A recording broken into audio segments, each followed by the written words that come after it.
Yang menarik malam ni tuan-tuan, yang saya nak bawa. Yang pertama, Dominic Lau, calon gerakan, presiden gerakan, dikatakan dihalau dari ceramah PAS di Pulau Pinang. So apa dah jadi ni sebenarnya kan? Yang nak bertanding tak dibagi kerusi, tak dibagi tempat untuk berceramah. Yang sepatutnya bertanding dihalau. Kan? PN tidak akan tutup pusat judi tuan-tuan.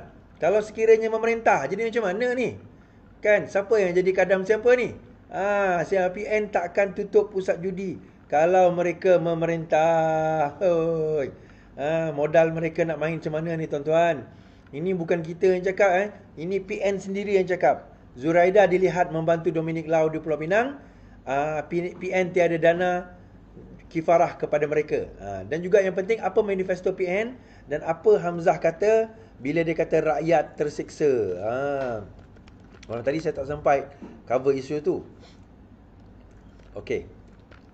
Baik, kita mulakan dengan cerita ni dulu kot sebelum saya bawa cerita Dominic Lau ni. Menarik kita last kali tu bawa cerita Dominic Lau, bagaimana dia dihalau daripada apa orang kata tempat dia sendiri, tempat dia bertanding. Itu menarik tuan-tuan Dia bertanding, dia sendiri kena halau kan. Baik, sebelum kita cerita tu, ada satu cerita kebimbangan di Pulau Pinang lah. Kan, yang ni kalau kita tak panggil ambil kesempatan, rugi kita sebenarnya. Saya baca. DAP Pulau Pinang cemas terlepas 20% undi Cina. Petik tinjauan. Pulau Pinang dianggap negeri selamat untuk DAP, tetapi nampaknya terdapat kebimbangan yang semakin meningkat bahawa pengundi Cina boleh mencetuskan kejutan pada tarikh 12 Ogos depan. Memetik beberapa tinjauan yang tidak dinyatakan, Setiausaha DAP Pulau Pinang, Lim Hui Ying mendakwa sebilangan besar pengundi Cina mungkin mengundi PN, tidak keluar mengundi atau membuang undi rosak. Dakwanya tinjauan itu menyebut PN dapat menembusi Pulau Pinang dan gabungan pimpinan Muhyiddin Yassin itu boleh menawan Negeri Sembilan dan meraih lebih banyak kerusi di Selangor. Saya tidak pasti sama ada ini benar atau tidak, tetapi saya telah menerima banyak mesej yang memberitahu supaya jangan leka, kata Lim dan juga Timbalan Menteri Pendidikan. Memandangkan sokongan DAP di Pulau Pinang datang terutama dari masyarakat Cina, Lim berkata kehilangan 20% undi akan menjadi situasi membimbangkan. Jangan leka, jangan fikir kita pasti menang. Tadi saya dapat satu mesej mengatakan Pulau Pinang kehilangan 20% undi sokongan kaum Cina. Baik, saya komen sedikit tentang perkara ini. Yang pertama, saya tak bersetuju dengan kenyataan Lim tersebut. Saya bersetuju on one part, tapi saya tak bersetuju on the other part. Yang saya setuju adalah, saya bersetuju bahawa daripada segi jumlah yang bakal turun mengundi itu berkemungkinan akan kurang. Yang tu saya bersetuju. Tetapi mengatakan bahawa sampai 20% pensokongan Cina akan beralih kepada PN, itu saya tidak setuju. Now, kenapa? Kita akan bawa dekat penghujung nanti bahawa dia bukan masalah penyokong Cina ni nak beralih daripada DAP. Persoalan dia nak beralih kepada siapa? Itu persoalan utama dia. Kalau dia tak mengundi DAP, dia nak mengundi siapa? Ada orang kata dia undi Perikatan Nasional lah Is. Siapa Perikatan Nasional? Gerakan. Now, isu dengan gerakan ini dia banyak. Dan yang paling utama, gerakan dilihat sebagai parti yang berada di bawah telunjuk PAS. Dia tidak lagi membawa nada dan suara yang sebelum ini. Gerakan ini dilihat sebagai parti yang apa orang kata membawa nada dan suara dan mendepani kaum Cina. Terutama kaum Cina kan. Walaupun gerakan mengatakan bahawa mereka bukan parti kaum seperti mana DAP, tapi kita pun tahu bahawa gerakan adalah parti dominasi Cina. Namun begitu, ramai majoriti penyokong-penyokong sebelum ini yang menyokong gerakan melihat kalaupun mereka tidak mengundi DAP, mereka merasakan mereka tidak boleh mengundi gerakan. Kerana bila mereka mengundi gerakan, sama seperti mereka mengundi PAS, tak ada beza. Sama-sama seperti mereka mengundi PAS. Nah, apa masalahnya undi PAS Is? Banyak masalah. Orang Cina sendiri tahu, orang bukan Melayu sendiri tahu bagaimana ekstremisme yang dibawa. Ekstremisme, bukan agama pun, ekstremisme. Sifat politik ekstrim yang dibawa oleh PAS itu sendiri mengganggu gugat, mengacau dan bakal mengancam apa orang kata kehidupan orang bukan Melayu sebenarnya. Ini ada orang nak buat laporan polis kepada saya. Dia mengatakan bahawa tengok Iswardi cuba nak buat 3R. Ini bukan masalah 3R. Saya bukan kata Melayu, saya kata PAS. Dia beza Saya kata PAS yang akan buat demikian. Melayu tak buat demikian. Orang Melayu yang betul dan orang Islam yang betul, dia tidak akan membawa sikap ekstremisme di dalam berpolitik, di dalam agama, di dalam budaya, di dalam bangsa. Dia tak akan membawa sikap ekstremisme. Masalahnya, pemikiran begini, doktrin sebegini adalah doktrin yang dibawa oleh parti PAS. Dan kritikan ini adalah kritikan kepada parti, bukan kritikan kepada bangsa. Orang Melayu, orang Islam yang sebenar, yang sejati, tidak akan membawa satu pegangan, satu budaya, satu pemikiran yang ekstrim sebegini. Majoriti rakyat kita yang Melayu, yang Islam, sebenarnya dia tidak ada masalah dengan bangsa lain pun. Yang ada masalah dengan bangsa lain sebenarnya adalah daripada parti PAS. Dia bukan ada masalah sebab dia benci bangsa itu, tetapi dia menggunakan bangsa, menunggang agama demi apa tuan-tuan? Meraih undi orang Melayu, supaya orang Melayu berasa takut undi dia.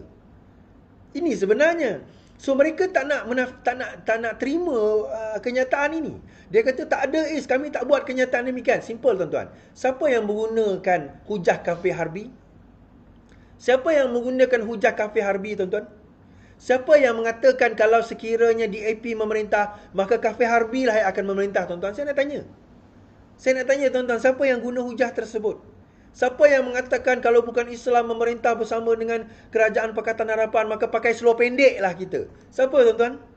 Kalau sekiranya memerintah, maka akan jadi agenda kristianisasi lah dalam negara kita. Siapa tuan-tuan? So mereka menggunakan, masih lagi dan baru-baru ini kajian mendapati ada di kalangan anak-anak muda di dalam PN sendiri menggunakan kenyataan kafir harbi untuk orang bukan Islam. Apa tujuan? Tujuan tidak lain tidak bukan menakut-nakutkan orang Melayu kita supaya akhirnya mengundi mereka. Ultimate dia macam tu. Dan macam saya kata hari tu bahawa mereka tidak mempunyai manifesto. Dan mereka tidak mempunyai manifesto pun apa sebenarnya mereka nak bawa dalam negara kita ni. Dalam PRN ini, dia nak bawa apa? Dia tak berjaya nak bawa apa-apa tuan-tuan.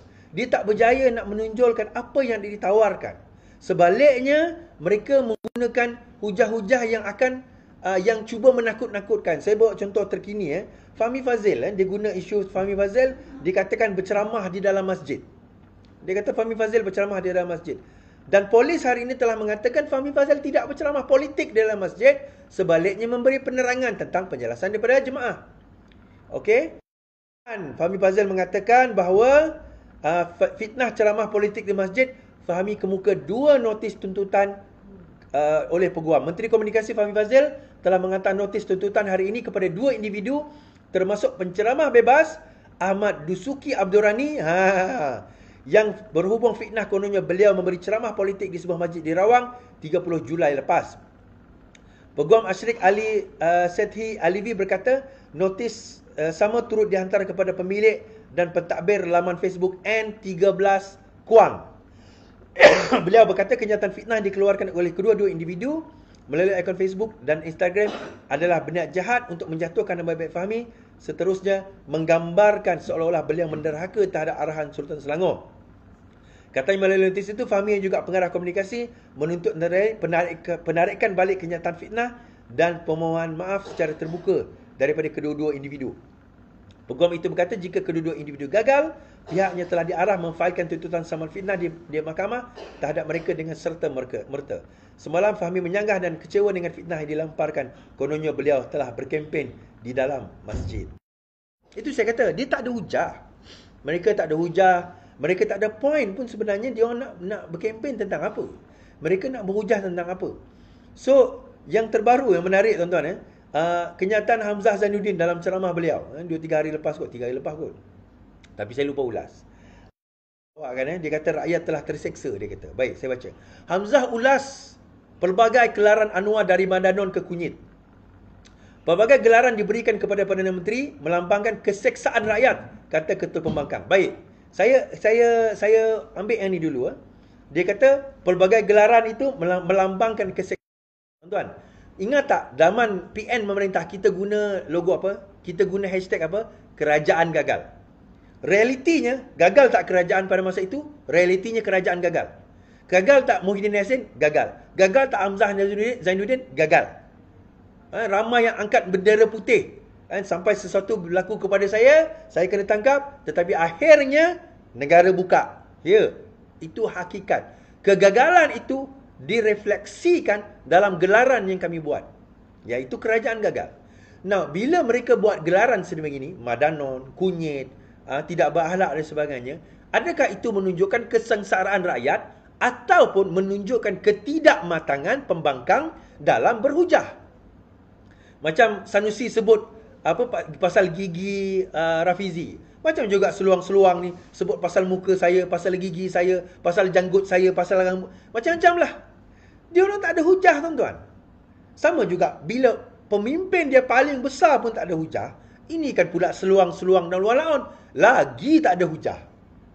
Jadi bila mereka tak ada hujah, dia guna hujah macam ni.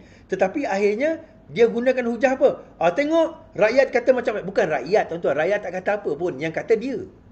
Yang kata seluang ni. Walaon ni yang kata.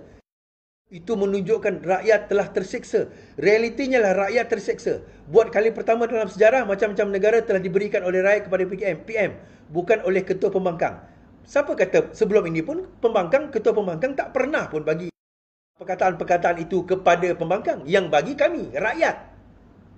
Yang suruh gantung bendera putih, kami rakyat. Yang panggil kerajaan gagal untuk kerajaan PN adalah kami rakyat. Yang panggil kerajaan pengkhianat untuk kerajaan sebelum ini adalah kami rakyat.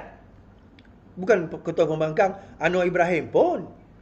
Kan dia kata dihujahkan dekat sini bahawa menunjukkan rakyat terseksa. Tuan-tuan, saya nak tanya tuan-tuan lah. Kita terseksa zaman bila? Kita terseksa zaman bila? Kita terseksa, kita dikurung zaman bila, tuan-tuan? Saya nak tanya. Zaman PN memerintah ke zaman PH memerintah? Pada zaman tu ada COVID. Zaman sekarang pun ada COVID lagi. Zaman sekarang siapa kata COVID tu tak ada? Ada lagi. Ada lagi yang kena COVID. Masih tinggi COVID kita. Zaman mana bendera putih tu kena gantung, tuan-tuan? Zaman dia orang. Zaman mana darurat itu berlaku walaupun sudah ada PKP. Negara dah tutup, rumah dah tutup, sempadan dah tutup pun kita buat darurat lagi sekali, tuan-tuan. Zaman bila? Zaman bila yang mana? Bila pembangkang kata, Anwar Ibrahim kata, Datuk Seri Anwar Ibrahim kata, buka parlimen. Kita kena bincangkan isu rakyat, peruntukan. Macam mana kita nak bagi bantuan pada rakyat pada bulan Mac 2021. Mac 2021, Datuk Seri Anwar Ibrahim kata kena buka. Kerajaan gagal pada masa itu. PN kata, pada masa itu kata apa? Dia kata kita tak boleh buka. Nanti kalau kita buka, nanti kluster parlimen pula. Dia buat darurat, dia tak nak buka, tuan-tuan. Sampai Raja Agong desak pun dia tak nak buka.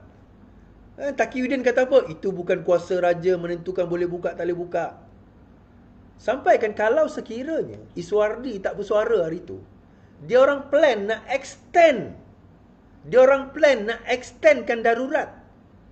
Tapi bila parlimen dibuka pada bulan Julai, bulan Jun Majlis Raja-Raja bersidang 2021, Julai parlimen buka, tiba-tiba tak jadi nak extend darurat.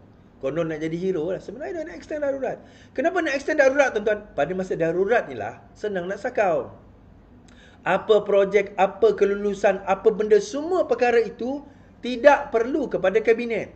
Tidak perlu kepada pembentangan kepada jemaah-jemaah menteri ataupun pembangkang. Semua boleh sakau. Sebab itu bila mereka umumkan darurat, saya kaitkan cerita dahulu bagaimana gaduh dekat Kuala Lumpur tahun 1969, tiba-tiba darurat seluruh Malaysia masuk Sabah Sarawak. Saya kata saya pelik. Darurat ni biasanya jarang lah, tapi ada keadaan yang digunakan untuk apa? Untuk kepentingan mereka sendiri. Dan akhirnya terbukti, tuan-tuan.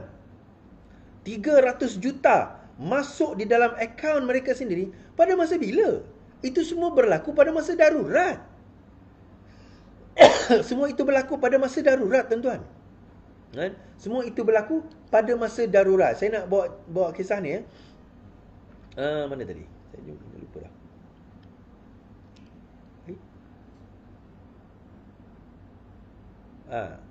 Kan pada masa darurat. Sehingga menyebabkan apa? Menyebabkan dana mereka dibekukan.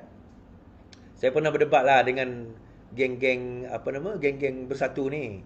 Kan pasal isu dana PN terima dana tu kan. Pasal PN terima dana tu 300 juta 200 something juta dalam tempoh 2 tahun saja. Bagaimana sebuah parti yang kecil, yang baru ditubuhkan boleh menerima ratusan juta. Bukan ratusan ribu, tuan-tuan. Bukan jutaan ringgit. Ratusan juta. Itu yang kita tahu. Yang kita tak tahu. Itu yang kita pasti. Yang kita tak pasti. Dan itu yang kita nampak. Yang kita tak nampak. Ratusan juta masuk dalam akaun. Dan akhirnya kita mengetahui 300 juta. Hampir 300 juta masuk dalam akaun bersatu. Kan? So, apa kata Nur Jazlan? Tiada dana PRN. Nur Jazlan anggap kifarah kepada PN. Ahli Majlis Tertinggi UMNO Datuk Nur Jazlan berpandangan isu ketiadaan dana yang dihadapi oleh PN pada pilihan raya ini disifatkan satu pembalasan akibat tindakan politik yang didakwa dilakukan PBBM terhadap UMNO sebelum ini. Jelasnya perbuatan Presiden Parti Tan Sri Muhyiddin dan bekas pengurusinya Mahathir pada 2018 menganiaya UMNO dan beberapa pimpinannya dengan pertuduhan politik menyebabkan akaun parti dibekukan dan SPRM untuk tujuan siasatan 1MDB. Kita nampak, tuan-tuan, siapa sebenarnya yang merosakkan negara kita. InsyaAllah saya akan bawa satu cerita eksklusif bersama dengan salah seorang bekas pimpinan tertinggi bersatu. Siapa beliau? Kita akan dedahkan, tak apa. Berapa hari lagi bagaimana syaratan itu berlaku. Ini pandangan sudut lain, tuan-tuan, daripada pandangan sudut lain. Dan kita lihat bahawa pengkhianatan itu akhirnya membawa kepada kerugian, kerosakan bukan setakat kepada mereka sebagai pengkhianat, tetapi kita sebagai rakyat merasanya juga. Kita juga turut merasai perkara tersebut. Ini membawa kita kepada persoalan, apa sebenarnya yang manifesto yang PN cuba nak. Saya tercari-cari juga. So akhirnya saya jumpalah satu kenyataan daripada Muhyiddin Yassin. Muhyiddin kata apa? PN tawar pemulihan ekonomi, inflasi segera jika menang PRN, kata Muhyiddin. Baik. PN menjanjikan keutamaan dalam menyelesaikan kos sara hidup, inflasi dan kenaikan harga barang sekiranya sebaik saja gabungan itu berjaya tubuh kerajaan pada PRN 12 Ogos ini. Pengerusi PN berkata gabungan itu juga akan berusaha membantu ringankan beban rakyat disebabkan konflik-konflik tersebut dalam keadaan segera sejurus setelah kerajaan negeri dibentuk. Katanya PN juga meneliti isu-isu lain yang dihadapi rakyat, contohnya isu berkaitan pekerjaan dan pendapatan serta masalah lain yang berbangkit sehingga mengganggu urusan harian rakyat. Secara umumnya adalah soal pemulihan ekonomi dipercepatkan supaya peluang-peluang kerja lebih banyak dan kediaman dibina untuk orang yang tak ada rumah dan sebagainya. Saya ulang, secara umumnya adalah soal pemulihan ekonomi dipercepatkan supaya peluang-peluang kerja lebih banyak dan kediaman dibina untuk orang yang tak ada rumah dan sebagainya. Nah, soalan kita, ni pilihan raya negeri. Dia nak bercakap soal inflasi ni, ini kita nak menang dia nak menang pilihan raya umum ke pilihan raya negeri? Okey, itu yang pertama. Sebab yang menentukan inflasi tak inflasi ni parlimen, tuan-tuan, bukan DUN. Okey, itu yang pertama. Yang kedua, kita nak cerita jugalah. Inflasi dah turun, baik. Dia cerita data ni, data mana? Dia kata kos sara hidup. Kos sara hidup dah turun dah. Kita compare telur, kita compare minyak, kita compare gula, kita compare. Semua kebanyakan barang sudah turun. Telekomunikasi dah turun. Banyak barang dah turun dah.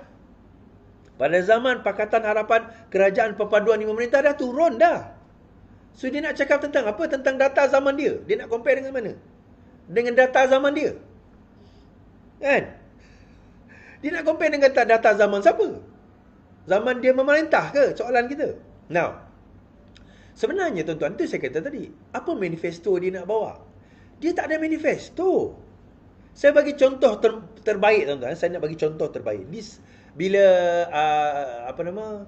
Azmin Ali berhujah, dia kata, kalau kami memerintah Selangor, kami akan bagi semua rakyat Selangor akan dapat air percuma, dia kata. Now, soalan kita, yang angkat air percuma, kalau tak silap saya lah, yang angkat air percuma di Selangor, daripada seluruh rakyat Selangor, hanya orang tertentu je dapat. Kalau tak silap saya, zaman Azmin. Kalau tak silap saya, betul, korang Ifan Barong. Itu yang pertama. Yang kedua, kita kata, bukan isu air, free tak free. Sebab air ni bukanlah terlalu mahal pun bagi mereka yang mampu.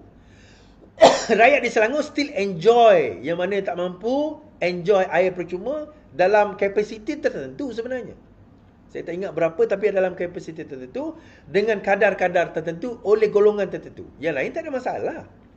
Sebab air di Selangor bersih, air di Selangor sentiasa ada. Adalah masalah situ sikit, sana sikit. Ada. Bukan kita kata tak ada langsung. Biasalah kadang-kadang nak tukar pipe tu memang akan ada masalah air. Itu memang akan berlaku sebab pemerintah pun sama.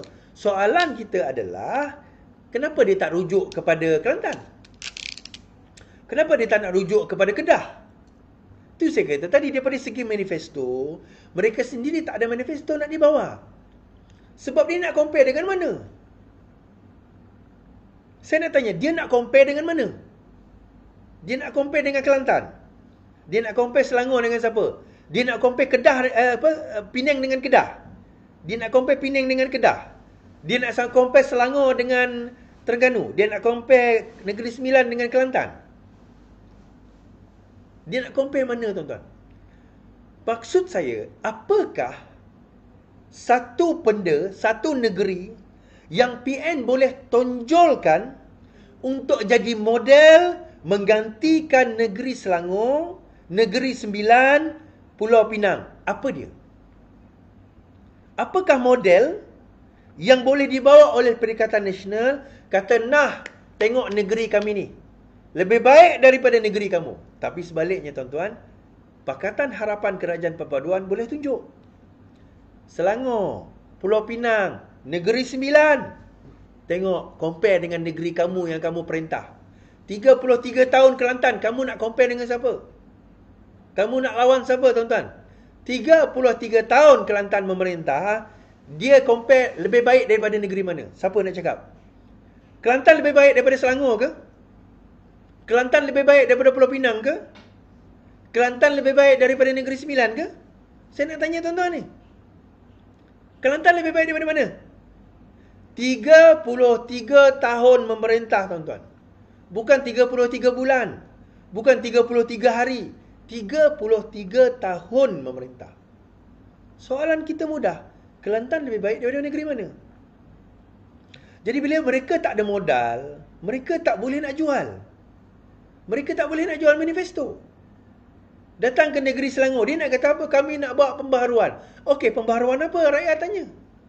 Kami akan bagi air percuma. Itu Kerajaan Pakatan Harapan dah buat 2008 dah. Kita dah buat 2008. Malah hari ini diinterview oleh BFM. Amir diinterview oleh BFM. Dia kata, Azmin kata bahawa dia banyak bagi dana kepada kebajikan sewaktu dia memerintah. Amir jawab, Azmin bagi 1.2, 1.3 bilion. Saya bagi 2 bilion. 3 bilion saya bagi untuk kebajikan. 2 bilion kot kebajikan. Siapa lebih baik, dia kata? Saya ke Azmin?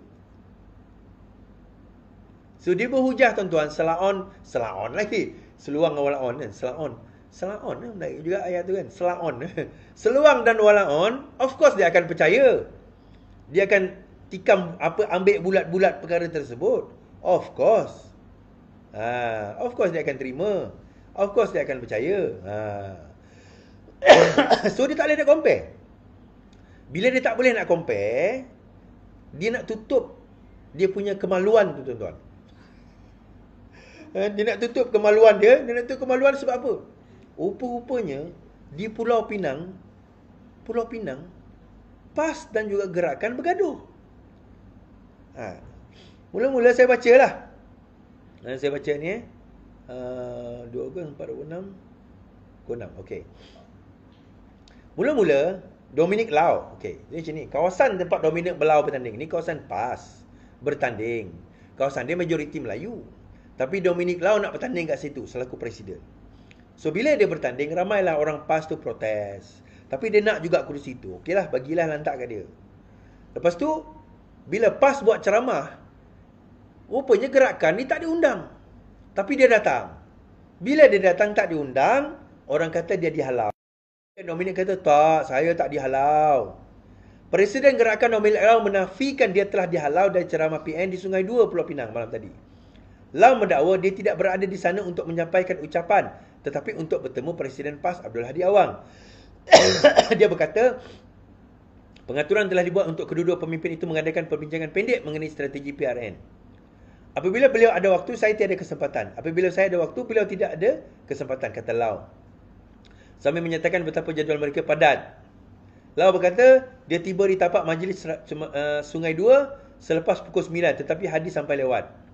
Beliau tiba di tempat sekitar 10.30. Kami tidak dapat berjumpa kerana dia terpaksa balik ke pentas. Terpaksa naik ke pentas. Saya baru pergi, itu saja, kerana objektif mesyuarat tidak tercapai, katanya. Dia kata macam ni. Dia kata, saya datang kat ceramah tu, Sungai Dua. Bukannya saya nak ceramah. Saya bukan nak ceramah, saya nak jumpa Hadi. Saya sampai pukul 9. Hadi tak sampai lagi. Hadi sampai 10.30, dia turun naik atas pentas. Bila naik atas pentas, saya baliklah, katanya. Tuan-tuan. Tuan-tuan, seluang ni, walaon ni, bolehlah dia nak tipu, tuan-tuan. Seluang walaon, bolehlah dia nak tipu. Saya baca kenyataan. Tak diundang, dihalau sertai ceramah PN. Dominic tetap senyum. Ni muka Dominic. Bukan sahaja tidak diundang menyertai program ceramah mega PN Best yang disertai Presiden Abdul Hadi, malah sekutunya Dominic Lau diminta meninggalkan program di Tasik Gelugor, Pulau Pinang malam tadi. Lau yang tetap hadir walaupun tanpa undangan bukan sahaja tidak diberi layanan setaraf VIP, tetapi dianggap sebagai tetamu yang tidak diundang. Okey, kita dengar. Presiden Gerakan Dominic Lau diminta meninggalkan program ceramah Mega PN Best di Tasik Gelugor yang dihadiri oleh sekutunya Presiden PAS Abdul Hadi. Presiden Gerakan Dominic Lau diminta meninggalkan program ceramah Mega PN Best di Tasik Gelugor yang dihadiri oleh sekutunya Presiden PAS Abdul Hadi Awang. Dominic yang tetap hadir walaupun tanpa undangan dilihat bukan sahaja tidak diberikan layanan VIP, tetapi dianggap sebagai tetamu yang tidak diundang. Ketika pemimpin PN lain mengambil tempat di atas pentas, Dominic bersama sekumpulan penyokong PN sekadar menunggu di tepi pentas. Semasa menantikan ketibaan Hadi, pemimpin gerakan itu disambut oleh Naib Presiden PAS Idris Ahmad yang merupakan antara penceramah pada majlis tersebut. Bagaimanapun, ketika Idris hendak mengiringi Dominic ke atas pentas, Setiausaha PAS Pulau Pinang, Zuri Ibrahim, menuju ke arahnya dan memberitahu supaya tunggu di situ. Ketika ada yang cuba membantah Zuri... Dia macam ni, tuan-tuan. Masa Dominic nak masuk tu, Idris datang. Ni tengok. Ini Idris kan, dia pun salam ke Dominic. Tunggu di situ. Tiba-tiba, Setiausaha menuju ke arahnya dan memberitahu supaya tunggu di situ. Tiba-tiba Zuri... Okay, ni apa ni? Bagaimanapun, ketika Idris hendak mengiringi Dominic ke atas pentas, Setiausaha PAS Pulau Pinang, Zuri Ibrahim, menuju ke... Setiausaha PAS Pulau Pinang datang dekat Idris, kemudian kata macam ni, Dominic, tak boleh. Arahnya dan memberitahu supaya tunggu. Dengan berkata tidak boleh dan mengarahkannya. Alah sian. Alah siannya muka dia. Alah sian. Tuan-tuan, tak dihalau benda. Depan kamera. Alah siannya. Sian. Macam ni orang gerakan masih nak sokong PAS. Presiden korang kena maki depan-depan tu. Masih nak sokong gerakan masih nak sokong apa? Betul lah. Presiden gerakan dah kena gelakkan. Kan? Sebab apa? Saya nak cerita, tuan-tuan. Ni, antara lain. PN cakap, calon gerakan kata, PN takkan tutup premis judi jika menang. Beberapa calon Perikatan Nasional memilih menawarkan gabungan yang lebih lemah lembut, yang mampu mentadbir secara berbeza bergantung kepada demografiknya. Semalam calon PN, Tang Jesun dari Parti Gerakan bertanding kerusi majoriti Chin di Chua berkata, tidak ada larangan permis perjudian di negeri itu sekiranya PN mengambil alih pentadbiran negeri, katanya. Tuan-tuan. Berlaku pertembungan yang amat besar di antara dua parti ini. Kan saya dah kata itu. Lepas Ogos ni, kalau keputusannya teruk pada PN, kepada gerakan, kepada bersatu, PAS berkemungkinan tak nak dah. Tak nak tanggung dah lagi, tuan-tuan. Tak nak tanggung lagi azab bersama dengan dia orang ni. Tak sanggup lagi nak bersama dengan geng-geng orang kata pengkhianat ni. Dan akhirnya, pengkhianat satu hal lah. Tapi geng-geng yang, yalah kira pengkhianat lah. Sebab, kalau tuan-tuan ingat, siapa dulu yang banyak kuat menentang PAS? Gerakan, tuan-tuan. Dominic Lau ni, terpaksa Import siapa ni tuan-tuan? Ni siapa ni? Zuraidah Kamaruddin. Di saat dia sedang dipinggirkan dalam program ceramah di Tasik Gelugor, program kempen PN yang juga calon di Bayan Lepas, Dominic Lau mendapat sokongan bekas menteri Zuraidah Kamaruddin.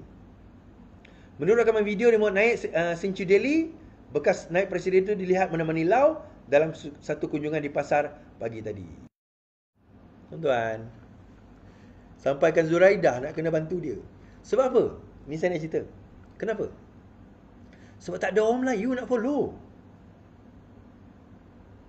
Tak ada orang Melayu yang pemimpin lah. Pemimpin. Bukan setakat dia punya cameraman. Semua ada lah. Tak. Jentera Melayu tak ada. Ini daripada ground cerita kat saya. Pimpinan lagi tak ada. So macam mana dia nak menang dan meraya undi orang Melayu? Macam mana? Sampai macam tu sekali PAS buat. Ni bukan orang sebarangan tuan-tuan. Ini Presiden Parti Gerakan. Dan kenyataan hari ini dalam surat khabar, kempen PRN Dominic di Dun Bayan Lepas hambar. Kempen calon Perikatan Nasional bagi Dewan Undangan Negeri Bayan Lepas, Datuk Dominic Lau berlangsung dalam keadaan hambar tanpa kelibat jentera atau wakil PAS. Situasi ini dapat dilihat ketika Dominic yang juga Presiden Parti turut berkempen dan menjalankan walkabout di Pasar Sahabat dan juga Jalan Kolam di sini. Ia seolah-olah mengesahkan kempen PRN yang digerakkan Dominic telah diboikot oleh akar umbi dan jentera PAS di Dun Bayan Lepas. Ia susulan dakwaan Dominic mencantas setiausaha PAS Pulau Pinang Izuri Ibrahim yang dinamakan sebagai calon Dun Bayan Lepas oleh pimpinan PAS Pusat. Itu satu hal. Satu lagi kita nak bagi tahu, di Langkawi. Calon bebas ni memang orang PAS. Calon PN-nya daripada Bersatu. Bendera PAS lagi banyak di Langkawi itu daripada bendera PN, tuan-tuan. Padahal PAS tak bertanding pun dekat Langkawi. Dan ada orang dah, ada dikatakanlah kawan saya cerita, dah bakar bendera PAS sebab tak puas hati dengan keputusan PAS menyerahkan kerusi Langkawi kepada Bersatu. Jadi Langkawi sendiri pun dah goyang, tuan-tuan. Undi PAS pecah dengan Bersatu pecah, berkemungkinan Pakatan Harapan dan juga Barisan Nasional UMNO boleh menang di Langkawi. Tapi jangan ambil mudahlah benda tersebut. Jangan ambil mudah. Gunakan kesempatan dan kempen ini dengan sewajarnya. Kan? Gunakan kesempatan dan kempen ini dengan sewajarnya. Okey. Sekarang ni dah pukul 1 suku pagi. Kan? Tak pernah aku live sampai pukul 1 pagi. Sekarang ni kita live pukul 1 pagi. Tak apa, tuan-tuan. Terima kasih juga walaupun pukul 1 pagi 5,000 orang menonton kita. Alhamdulillah, terima kasih. Okey, saya sudah panas. Saya sudah sampaikan berita. InsyaAllah kita teruskan kempen kita. Saya akan travel di Terengganu, Kelantan, Kedah dan juga Pulau Pinang, insyaAllah. Kita berjumpa di sana. Selamat malam. Tidur, selamat beristirahat. Yang penting, lawan. Tetap lawan. Salam.